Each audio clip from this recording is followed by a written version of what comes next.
할렐루야. 말씀의 제목을 읽어봅시다. 시작. 세상의 빛 예수다. 세상은 빛이 없다는 거죠. 그럼 세상에 참 빛은 누구냐? 예수 그리스도입니다. 그러니까 세상에 있는 빛이 없기 때문에 세상에 빛이 오셨다. 그가 누구냐? 예수 그리스도라는 겁니다. 예배 시간만 되면 자려고 한다. 세상의 빛 예수. 우리는 누구를 바라봐야 되냐? 세상에 빛이 없으니까 참빛 되시는 예수님을 바라봐야 한다라는 겁니다. 예. 제가 이제 점점 하나님의 말씀을 더 보면 볼수록 깨닫는 것은 참 우리가 잘못 가르친 것들이 많이 있다. 교회들이 참 잘못 가르친 것들이 많이 있다라는 생각이 듭니다.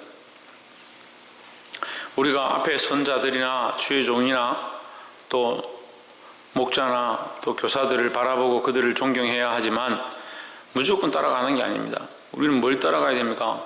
예수 그리스도를 따라가야 합니다. 그러니까 그러면 그 목자가 예수 그리스도를 따라가면 그 참된 목자고, 예수 그리스도를 따라가지 않으면 참된 목자가 아닌 거죠. 근데 무조건 덮어놓고 따라가니까 이 문제가 많다는 거죠. 우리의 빛은 예수 그리스도다. 그러니까 우리는 빛이 아닙니다. 자꾸 이걸 오해를 하시는데, 우리 자신이 자꾸 빛이라 생각하니까 자기가 빛이다 생각해서 비친다. 우리는 비칠 수 있는 권한이 없습니다. 비치는 것은 오직 예수 그리스도밖에 없고, 그 빛이 우리 안에 들어왔기 때문에 우리가 보배로운 질그릇이 되는 것이, 우리는 질그릇밖에 안 된다는 거죠. 질그릇 자체가 보배로운 거 아닙니다. 그러니까 보배로운 그리스도가 우리 안에 오실 때, 세상의 빛 되신 예수 그리스도가 우리 안에 오실 때, 우리가 그 그리스도를 영접할 때 우리가 참된 빛을 비출 수 있는 자가 되는 거지, 우리 자체가 빛이 아니다라는 겁니다. 그래서 자기에 대한 가능성을 너무 크게 가지면 안 돼요. 자기에게 대한 가능성. 하나님 우리를 가능성이 굉장히 많은 존귀한 존재로 만드셨지만, 지금 우리는 뭐로 얼룩져 있냐면 자기를 사랑하는 이 자기 사랑과 죄로 얽매여 있습니다. 그럼 내 생각이 이 자기 사랑에서 왔는가, 하나님 사랑에서 왔는가, 그걸 볼 수 있어야 되는데 이걸 잘 못 보는 겁니다. 오늘 본문의 말씀이 그걸 얘기하는 거예요. 자기들이 빛이라 생각하는 걸 들고 와서 그것을 예수님 앞에 내려놓고 뭐하냐, 참된 빛 대신 예수님 앞에 이렇게 하는 게 옳으냐 저렇게 하는 게 옳으냐 예수님을 시험합니다. 오늘 우리가 그렇게 많이 합니다. 하나님이 굉장히 우습게 생각하고 내가 하고 싶은 대로 하고 내 생각에 이렇게 하면 하나님 원하시는 것이다, 그렇게 막 행동하는 겁니다. 그래서 그게 참된 목회라고 착각하는 거죠. 볼 수 있기를 소망합니다. 결국은 옆에서 한번 봅시다. 결국은 나의 자존심과의 싸움이다. 예. 자존심과의 싸움이다 이렇게 하면 정확하지는 않지만 자기 자존과의 싸움이다. 자기 자존, 그 자기의 존재와 싸우는 겁니다. 나의 존재와 내가 싸우는 거예요. 세상 종교들도 다 그래요. 자기 자신과 싸워요. 자기 자존감과 싸워요. 그래서 돌을 닦는 사람도 절에 다니는 사람도 결국 뭐하냐, 자기 자존 자체를 깎아내려서 이걸 돌을 닦아서 그거 자기가 하고 싶은 거, 먹고 싶은 거, 그걸 해탈하고 넘어서는 것이 인간들의 목표지만 우리는 좀 다르다는. 뭐가 다르냐, 그 목표가 내게 있는 것이 아니고 그리스도에게 있습니다. 예수 그리스도에게 있습니다. 그래서 내가 나를 깎아서 없애는 게 아니라 내가 나를 깎아서 새로운 나로 만드는데 어떻게 사느냐, 이거 지금까지 이제껏 나를 위해 살았으면 이제는 그리스도를 위해 살기 시작하는 새 사람이 되어지는 것을 얘기하는 거죠. 근데 말씀을 들었는데 새 사람이 되는 삶을 안 살고 옛날처럼 그대로 살고 있고, 그 말씀을 들어서 찔리면 고치지 않으면 결국 누가 살아있는 거냐, 내가 여전히 살아있다. 이 믿음의 모습이 아닌 거예요. 믿음의 모습이. 아이들이 학교를 가서 공부를 배운다 합시다. 영어를 배우고 수학을 배우고 과학을 배웠다 합시다. 그렇지만 여전히 자기가 알고 있었던 사고 한 개 사면 한 개 더 주고 하는 그런 상식을 그대로 가지고 있다면 그 아이는 수학적으로 발전할 수가 없습니다. 내가 가졌던 그 지식이 지금 새로운 원리와 공식들을 배워서 그것이 접목되어지면 그 다음부터는 그 공식으로 접목해 가는 거예요.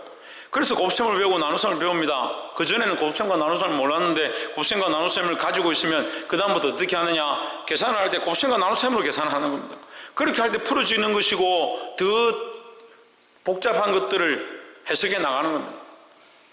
믿는 사람도 마찬가지입니다. 내가 여전히 그대로 있고 참되신 예수님을 만났다. 만나면 뭐하냐는, 내 삶의 직접적인 거, 내 삶의 습관적인 거, 내 삶에 내가 생각하고 있는 거, 심지어 내 안에 마음의 깊은 곳까지도 하나님 오셔서, 그리스도가 오셔서 이것을 만지시고 새롭게 하길 원하시는 그 앞에 내가 이걸 내어드리는 것, 이것이 산제물이고 산예배다라는 거죠. 그래서 삶이 안 되면, 뭐가 안 되면? 삶이 안 되면 예배가 아닌 거예요. 예배가 아닌 거예요. 오늘 이 자리에 우리가 와 있는 것은요, 우리가 삶으로 예배를 해왔고 하나님과 동행했고 그리스도가 원하시는 삶을 살았고 그 말씀대로 살아왔던 것들을 좀 더 확실히 점검하기 위해서, 또한 앞으로 내가 어떻게 살아갈 것이며 주님 내게 어떻게 살기 원하시고 내게 빛이 되셔서 어느 길로 가기 원하시는가, 이걸 점검해 보는 게 예배의 시간입니다. 그러니까 이 삶의 모든 시간들이 뭐예요? 예배의 연속이에요. 예배의 연속인 거죠. 그 삶이 안 바뀌어지면 예배는 그냥 이 한 시간이고 그것도 예배가 아닌 거죠. 볼 수 있기를 주의 이름으로 축복합니다. 그래서 예배를 드리면 드릴수록 삶이 바뀌어야 돼요. 큐티를 왜 하느냐? 말씀을 가지고 내 하루를 점검하고 오늘 하루 살았던 삶을 점검하고 오늘 살아갈 삶을 계획하고, 그래서 어떻게 하냐? 주님이 원하시는 삶, 그걸 계속 하는 거잖아요. 8장 1절에 예수는 감람산으로 가시다. 2절에 아침에 다시 성전으로 들어가시니 백성이 다 나오는지라 앉아서 제의를 가르치시더니, 3절에 서기관들과 바리새인들이 가늠 중에 잡힌 여자를 끌고 와서 가운데 세우고 했습니다. 지금도 팔레스티나는 간음이나 이런 죄들을 범하다가 잡히면 그 자리에서 돌로 쳐 죽입니다. 지금도 그렇게 하는 거예요. 그러니까 이 사람들은 와서 말씀을 듣고 있고 예수님이 원하시는 것이 뭘까, 예수님 우리를 어떻게 바꾸시기 원할까, 병자들을 어떻게 고치는가, 그걸 보려고 와 있는데, 바리새인과 서기관들은 관점이 다른 데 있는 거예요. 관점이 다른 데 있는 거예요. 간음 중에 잡힌 여인을 끌고 왔다. 근데 이 간음 중에 잡힌 여인은 뭐냐? 율법이죠. 율법. 4절에 예수께 말하되 선생이여 이 여자가 간음하다가 현장에서 잡혔나이다. 5절에 모세는 율법에 이러한 여자를 돌로 치라 명하였거니와 선생은 어떻게 말하겠나이까 했습니다. 참 이게 좋은 말씀이에요. 여러분, 이게 지금 뭐냐면요, 로마서를 가지고 여기 지금 넣어놓은 거예요. 로마서의 본문을 여기 지금 이 사건 현장에 넣어놓은 거예요. 그러니까 뭐가 두 개 서 있냐면 그들 앞에 율법과 그리스도가 같이 서 있는 겁니다. 이해가 되십니까? 자, 우리가 이 상황을 봅시다. 그 사람들이 보는 것은 율법입니다. 그 사람들이 지금까지 따라왔던 것들은 율법이고, 그 사람들의 삶의 기준과 재판과 삶을 결정하는 가장 중요한 것은 율법이다. 모세의 율법인데 그 옆에 누가 서 있냐? 예수가 서 있다. 그리고 죄인인 간음한 여인이 여기 앉아있다. 이 사람은 뭐라고 생각하냐? 당연히 모세의 율법이 가장 크고 중요하다. 돌로 쳐 죽여야 됩니까? 묻는 거죠. 왜 그러냐? 시험하는 거예요, 예수를. 그럼 우리가 보기엔 어떻게 봅니까? 이 율법과 하나님의 사랑이 같이 서 있는 겁니다. 김교수 사모님 뭐가 서 있다고요? 이 율법과 뭐가 서 있다고요? 예, 하나님의 사랑이 같이 서 있다고요. 그러면 우리가 또 알아야 될 게 뭐냐면, 이걸 지금까지 잘못 해석해 온 대부분이 율법은 심판이고 율법은 올무고 율법은 정죄고 이렇게 자꾸 해석을 해왔습니다. 의미를 그렇게 두는 거죠. 근데 율법의 참된 개념은 뭐냐? 이것 또한 하나님의 사랑입니다. 그러면 율법을 우리가 좀 더 깊이 들어가 보면, 율법이 죄를 범했으니까 돌로 쳐라 했으니까 이 목적이 돌로 치는 거냐, 이렇게 생각할 수 있습니다. 그러면 율법이 돌로 쳐서 죽이는 게 목적일 것 같으면 율법을 왜 줬습니까? 하나님 그냥 멸망시키면 되죠. 율법을 만들어주나 마나 그냥 이 세상 다 멸망시키고 없애면 되죠. 모두 다 죄인인데 모두 다 죄인이니까 율법을 만들어서 하라 말아라 할 필요 없이 어떻게 해도 다 죽이면 그만이잖아요. 그런데 왜 율법을 주셨냐? 이거 죽이는 게 목적이 아니라는 거죠. 율법은 뭐 하는 거냐? 살리는 데 목적이 있습니다. 그래서 정말 유치원적인 사고를 가진, 초동적인 사고를 가진 사람들이 하나님께서 선악과를 주신 것이 인생을 멸망시키기 위해 주셨다. 착각도 심각한 착각입니다. 하나님의 선악과에 주신 이유는요, 이 인생을 살리기 위해 주신 겁니다. 우리가 선한 것을 선택하면 그 에덴에 영원히 살 수 있게 하시기 위한 게 하나님의 목적이고 방법이라는 거죠. 지금도 우리 인생에 똑같이 선악과가 있습니다. 그리스도의 십자가를 선택할 거냐, 그 예수를 십자가에 못 박아 죽일 거냐, 내가 그 십자가에 올라가서 못 박힐 거냐, 이 둘 중에 하나 선택해야 되는 거라.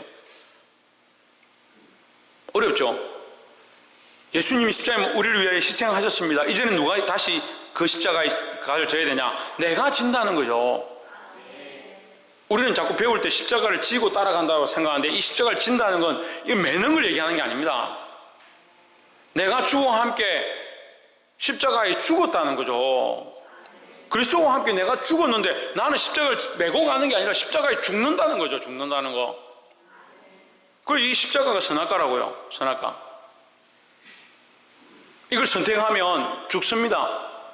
죽는 줄 알지만 주를 위해서 죽고자 하고 십자가에 죽는 자는 어떻게 된다고요? 살 것이고, 주와 함께 죽지 않으면 거기 죽는 거요.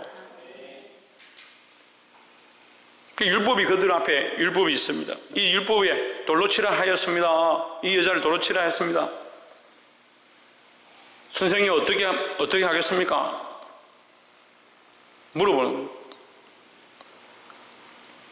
예수님이 그래도 예수님께 끌고 온 이유는, 그래도 예수님이 사람들 살리고 병자를 고치고 눌린 자와 갇힌 자들을 해방케 하는 것들을 보았기 때문에 예수님이 그만큼 그렇게 한다면 이 여인은 어떻게 할 것이냐, 그걸 보려고 한 거죠. 그럼 그런 줄 알면 사실 인간이 참 가사한 거죠. 예수님이 살리고자 하는 줄 알면 자기들도 살리면 되잖아요. 6절에 저희가 이렇게 말하면 고소할 조건을 얻고자 하여 예수를 시험함이라 했습니다. 그래서 율법은 뭐 하는 거다? 율법은 뭐 하는 거다? 지금 6절에 뭐라고 되어 있어요? 율법은 뭐 하는 거다? 고발하는 거다. 고발하는 거. 이게 하나님의 목적은 살리는 거지만, 이거 아이들이 듣기, 이거 말씀이 좀 힘들긴 한데, 율법은 우리를 정죄하고 고발합니다. 율법을 통해서 우리의 죄인됨을 아는 거죠. 성경은 우리에게 뭘 가르치냐? 죄인됨을 가르칩니다. 죄인됨을. 죄인됨을 가르치는 게 끝나는 게 아닙니다. 죄인됨을 가르쳐서 끝나는 게 아니고, 여기 부모들 중에 자식이 시험 치고 왔는데 공부를 열심히 안 했습니다. 그래서 점수가 안 좋습니다. 그럼 예를 들어서, 좀 해초리 맞았나? 해초리 맞아봤나? 왜 맞았노? 시험 못 쳐가지고.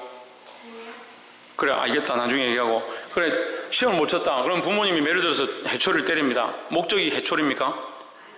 목적이 때리면서 스트레스 푸는 겁니까? 그런 사람 아무도 없습니다. 그런데 이거 왜 우리가 하나님 마음을 그렇게 오해하냐는 거죠. 매를 드는 부모가, 혼을 내는 부모가 그 자식이 망하기를 위해서 여기서 돌에 맞아 죽으라 하기 위해서 때릴 사람이 누가 있겠습니까? 혹 인간들은 그럴지 모르겠지만, 그런 사람이 있을지 모르겠지만, 하나님은 그렇지 않다는 거죠. 하나님은 율법을 통해서 우리를 고발하시고, 그 사단이 우리를 하나님 앞에 정죄합니다. 고발합니다. 이 고발하는 자는 원래 사단이죠. 사단이 우리가 죄인이다 고발합니다. 근데 사단의 목적은 우리가 그 죄의 고발함을 당해서 망하는 게 목적이고요, 돌에 맞아 죽는 게 목적이지만, 하나님은 돌에 맞아 죽는 게 목적이 아니라 그 정죄함을 통해서 우리를 살리는 게 목적입니다. 그럼 우리가 정죄함이 있고 말씀 듣고 찔리면 어떻게 하면 됩니까? 회개하면 됩니다. 내가 죄인 줄 알고 내게 가능성이 없는 줄 알고 그리스도의 십자가의 은혜로만 살 수 있거나 그걸 아는 게 하나님의 마음이다라는 거죠. 그럼 구약에도 지금 다 돌에 맞아 죽어야 되잖아요. 다 살아있습니다. 자기에게는 관대한데 왜 하나님의 뜻을 잘 모르냐. 하나님은 백성들을 쳐서 그들이 망하고 죽는 것에 목적이 있는 것이 아니고, 그들이 회개하고 돌이키고 하나님 앞으로 돌아오는데 그 마음이 있다라는 거죠. 그래, 우리를 고발하는 것은 율법이다. 이제 그 상식은 그렇습니다. 그들이 이렇게 말하면 고발할 조건을 얻고자 하여 고발하는 것은 율법이다. 하지만 살리는 것은 누구다? 예수님이다. 예수를 시험함이라. 예수께서 몸을 굽히사 손가락으로 땅에 쓰시니 했습니다.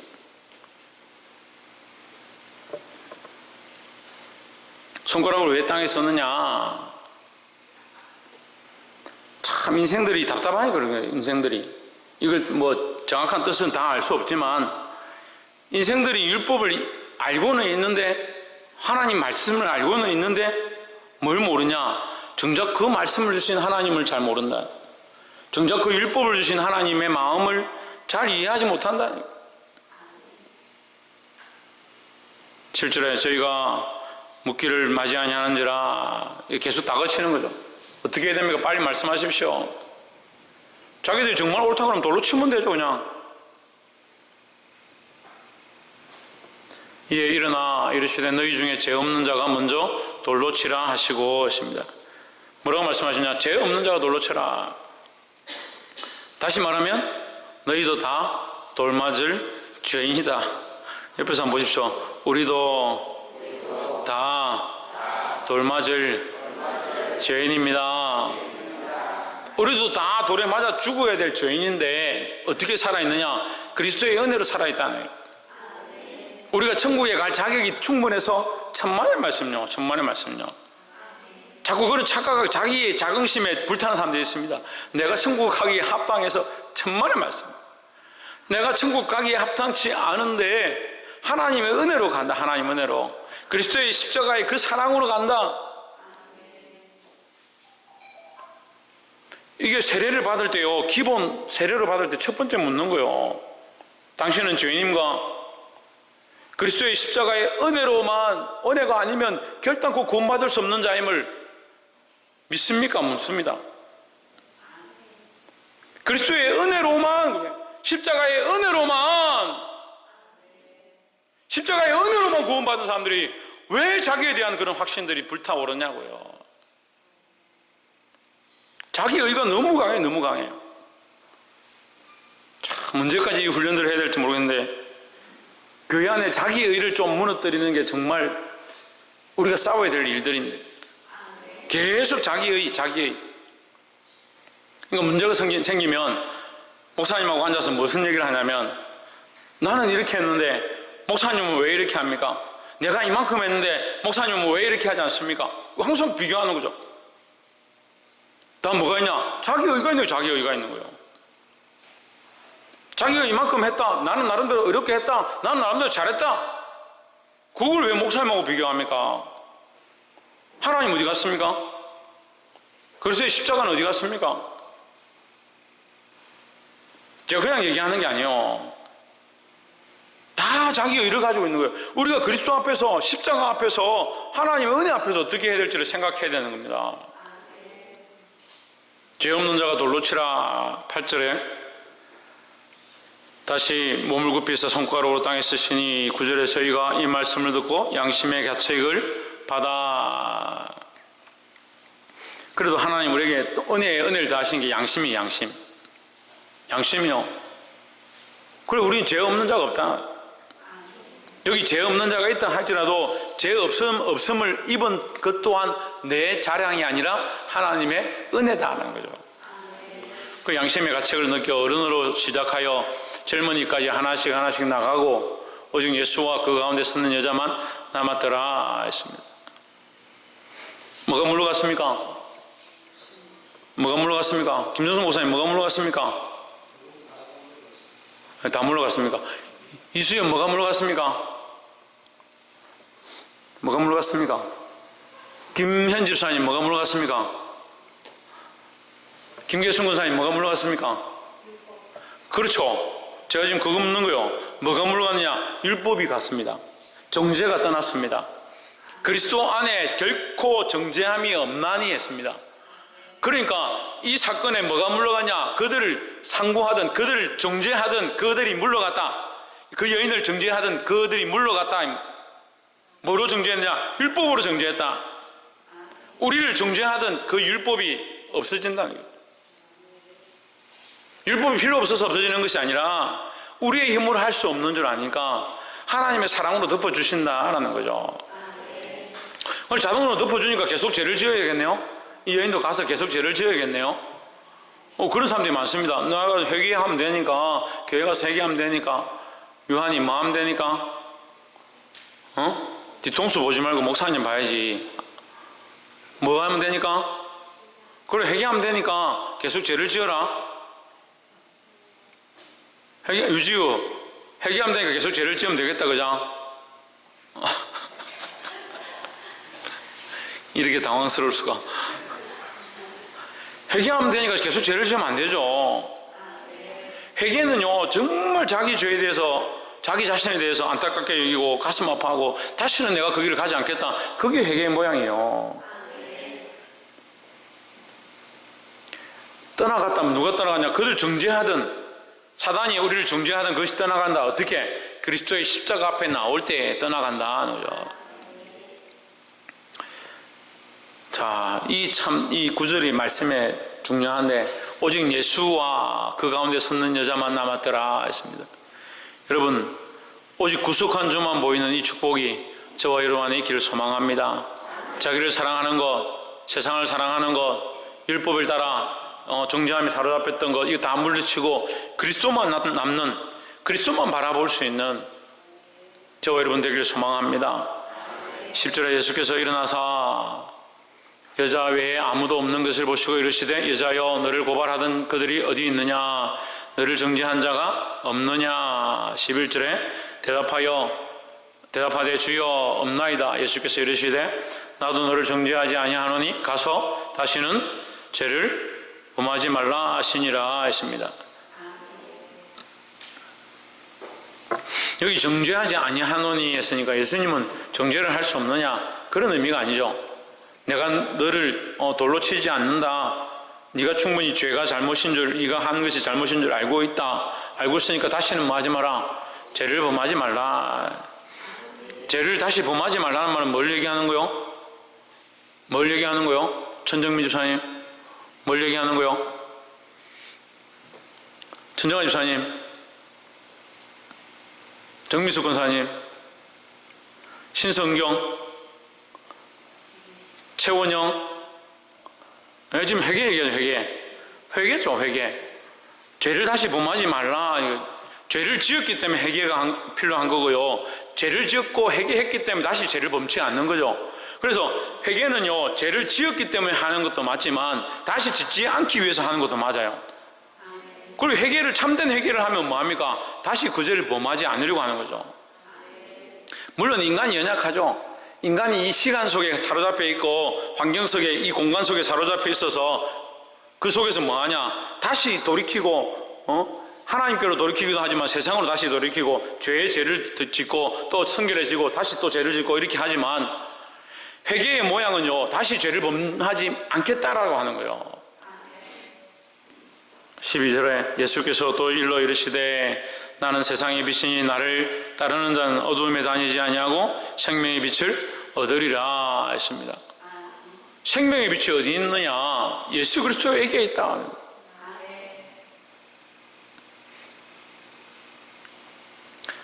이 요한복음에 에고 에이미이다, 나는 나다, 예수님께서 말씀하시는 부분이 있는데, 그 중에 한 부분이 나는 세상의 빛이니, 나는 포도나무니, 나는 서단 목자니, 뭐 이렇게 말씀하시는 그 중에 한 부분이 나는 세상의 빛이니 했습니다.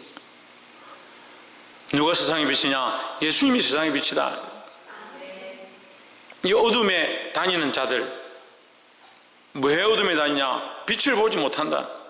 무슨 빛을 보지 못하냐? 생명의 빛을 보지 못한다. 제가 지금 세 마디를 했는데 제 말이 한 마디도 없습니다. 지금 성경에 있는 그대로 지금 제가 여러분에게 다시 읽어주는 거예요. 나는 세상의 빛이다. 예수님이 세상의 빛이다. 그러니까 세상에는 뭐가 있느냐? 어둠이 가득하다. 세상엔 참된 빛이 없다. 그러니까 뭘 바라보아야 되냐? 예수님을 바라보아야 된다. 예수님을 바라보면 뭘 얻느냐? 생명을 얻는다. 누구든지 나를 믿는 자는 그 배에서 생수의 강이 넘쳐나리라 했던 그 예수님께서 참된 빛이 되신다. 무슨 빛이 되냐? 생명의 빛이 되신다. 이 생명이 생수의 강과 연결되는 거죠. 생수와 생명의 빛, 그죠? 생명이죠, 생명. 예수를 믿으면 영생을 얻는 겁니다. 자기를 믿는 게 아니고요. 자기를 믿는 사람이 너무 많습니다. 자기 자신을 너무 신뢰해서 자기가 예수님을 믿고 있다라고 착각하는 사람들이 많이 있습니다. 믿는다는 것은 뭐냐? 믿는 것은 실존이라 했습니다. 실존. 예수님이 여기 실존하시고 하나님이 나와 함께 하신다는 그 사실을 믿는 게 믿음이에요. 그 하나님이 함께 하는 것, 하나님 나와 함께 하는 것, 그 사실을 잊어버리고 그 하나님과 교제하는 걸 잊어버리면 그게 무슨 믿음이냐는 거예요. 13절에 바리새인들이 이르되 내가 너를 위하여 네가 너를 위하여 증거하니 내 증거는 참되지 아니하도다 했습니다. 이게 세상의 상식입니다. 세상의 상식이요.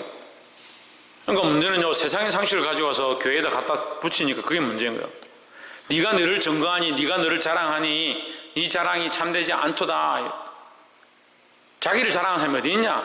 자기가 자기를 증언하는 사람이 어디 있냐 이 말이죠. 이게 상식이죠. 또 바리새인들이 말하는 이것이 뭐냐? 율법의 말씀입니다. 율법의 말씀. 율법적인 생각이라는 거예요. 14절에 예수께서 대답하여 이르시되 내가 나를 위하여 증거하여도 내 증거가 참되니 나는 내가 어디서 오며 어디로 가는 것을 알미언니와 너희는 내가 어디서 오며 어디로 가는 것을 알지 못하느니라 했습니다. 예수님은 자신이 어디서부터 왔는지 어디로 가는지를 안다. 예수님이 어디서부터 왔고 어디로 가는지를 안다는 건 무슨 말입니까? 자기를 위해 사는 게 아니라는 거죠. 이게 하나님의 명령을 따라서 그 명령에 순종하고 그 명령대로 십자가에 죽을 것을 다 알고 있다는 거죠. 우리도 또한 이것을 알아야 되는 겁니다. 하나님 말씀대로 우리가 예수 그리스도를 믿고 그 말씀대로 살아가고 그 말씀대로 이 복음을 전하고 우리의 끝이 하나님 나라가 될 것이라는 사실을 똑바로 알아야 되죠. 그럼 우리는 이 바른 증거 안에 있는 거죠. 바른 증거 안에. 나를 증거하는 게 아니고 우리는 예수 그리스도를 증거하니까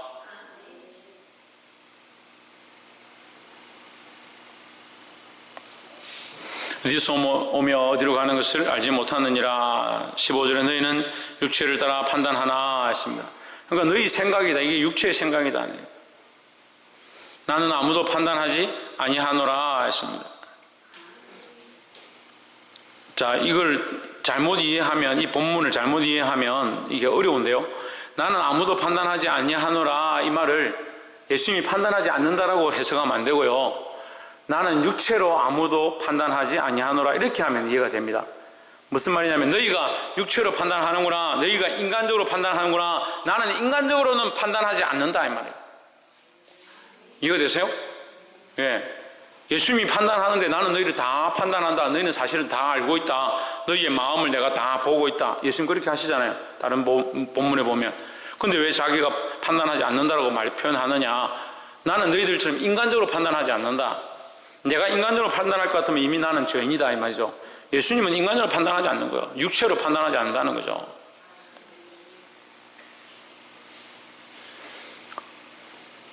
이해가 안 되시면 좀 더 쉽게 말하면 사람들은 다니면서 이 사람은 잘생겼네, 저 사람은 예쁘네, 저 사람 키가 크네, 저 사람 몸매가 좋네, 저 사람 돈이 많아 보이네, 이렇게 사람들 다 판단합니다. 판단하고 이 사람 참 부지런하네, 이 사람은 대충 하네, 열심히 하는 것처럼 보이지만 겉만 그렇고 속은 아니네, 뭐 이런 식으로 사람들 다 서로 판단하는 겁니다.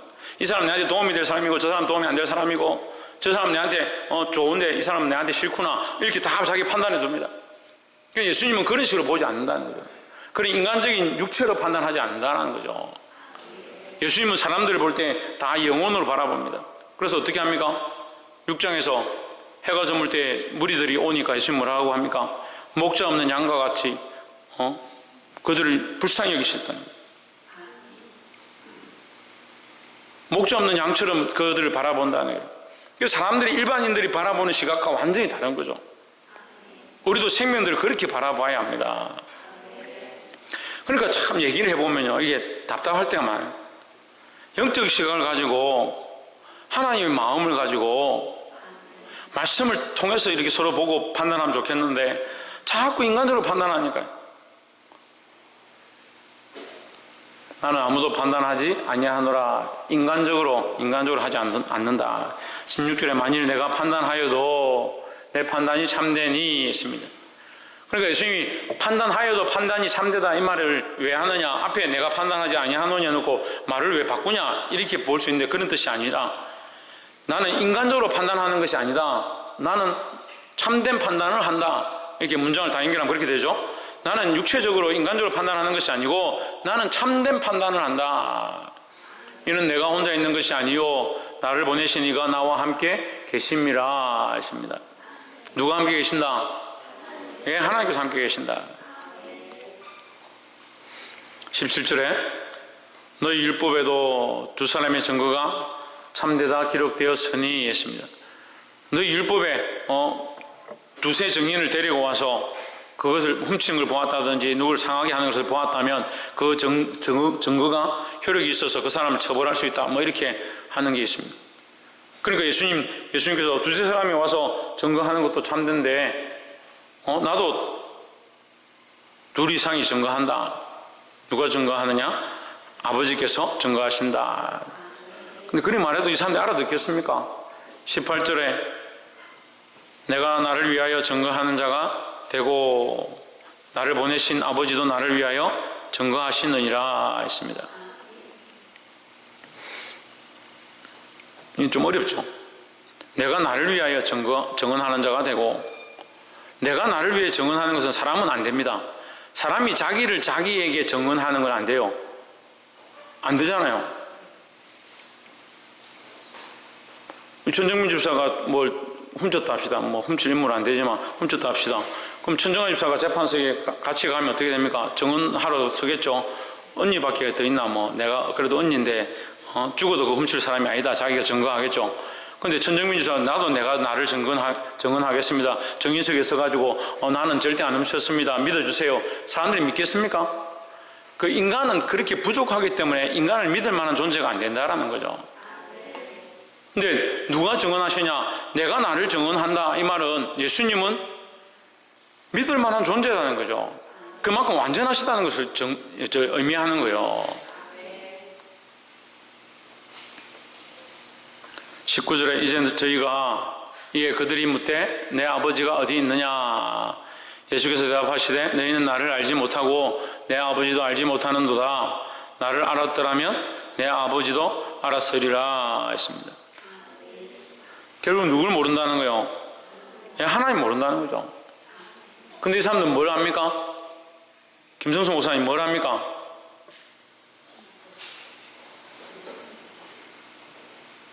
박일상 뭘 합니까?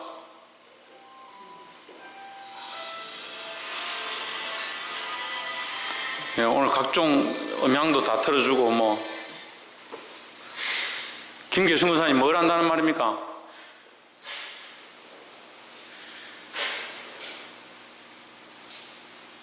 코를 꼭 지금 뭐 예배 시간에 코를 풀어야 됩니까?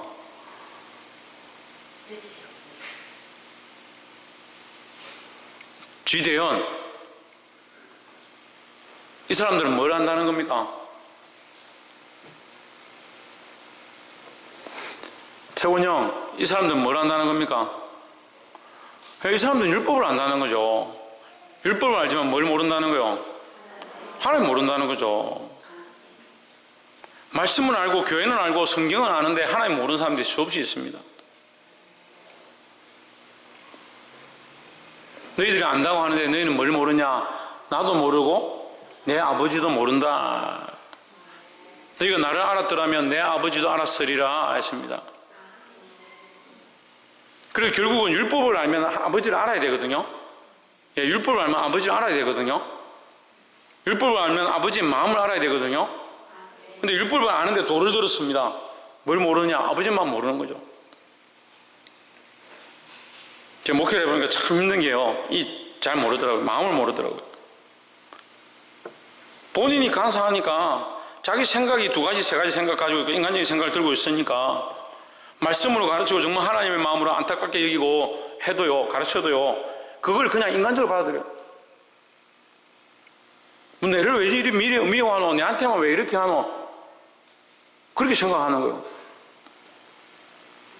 누굴 모르냐? 예수님을 모르고 아버지의 마음을 모르는 거예요.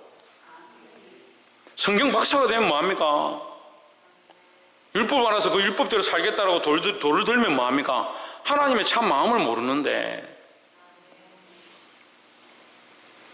20절에 이 말씀은 성전에서 가르치실 때에 연복의 앞에서 하셨으나 잡는 사람이 없으니 이는 그의 때가 아직 이르지 아니하였음이라 했습니다. 말씀을 맺겠습니다. 오늘 예수님께서 나는 세상의 빛이다 라고 말씀하셨습니다. 우리는 누구를 바라보아야 되냐? 빛 대신 예수님을 바라보아야 되죠. 성경을 바라보는 게 아닙니다. 말씀을 바라보는 게 아닙니다. 그 성경 속에 계신 그리스도를 바라볼 수 있어야 되고, 말씀 속에 비춰진 하나님의 그 사랑을 볼 수 있어야 됩니다.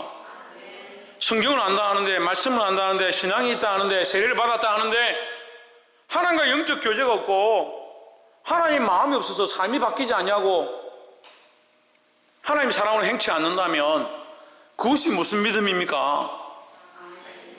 성경이 창세기부터 요한계시록까지 머릿속에 다 있어도 하나님 사랑이 없고 하나님 마음을 깨달아서 하나님 마음으로 어떻게 살아가야 될지 빛 대신 그리스도를 바라보지 못한다면 그것만큼 불쌍한 삶이 어디 있겠습니까? 사랑하는 성도 여러분, 율법을 보면서 돌을 드는 것이 아니라 율법을 보고 나의 죄인됨을 알고, 율법을 보고 나는 빛이 아니구나 알고, 율법을 보고 그리스도 앞에 엎드릴 수 있는, 오늘 그래도 연약한 사람들이라 할지라도 양심의 가책을 받아서 늙은이부터 젊은이까지 다 돌아갔던 것처럼 우리도 최소한 하나님 말씀을 듣고 깨달았다면 양심의 가책을 느끼고 회개하고 다시 말씀 앞에 설 수 있는, 하나님 마음을 회복할 수 있는 저와 여러분 되기를 주의 이름으로 축원합니다. 기도하겠습니다.